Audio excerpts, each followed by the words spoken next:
বন্ধুরা, তোমরা কি জানো পৃথিবীতে এমন একটি ঘর ছিল যাকে মানুষ অষ্টম আশ্চর্য বা 8 ওয়ান্ডার বলতো, কিন্তু দ্বিতীয় বিশ্বযুদ্ধের সময় সেটি গায়েব হয়ে যায়।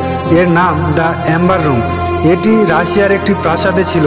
পুরো ঘরটি 6 টন খাঁটি অ্যাম্বার, সোনা এবং হীরা জহরত দিয়ে সাজানো ছিল। এর দেওয়ালগুলো দেখলেই চোখ ধাঁধিয়ে যেত। 1941 সালে হিটলারের নাৎসি বাহিনী রাশিয়া আক্রমণ করে এবং এই পুরো ঘরটি খুলে বাক্সে ভরে জার্মানিতে নিয়ে যায়।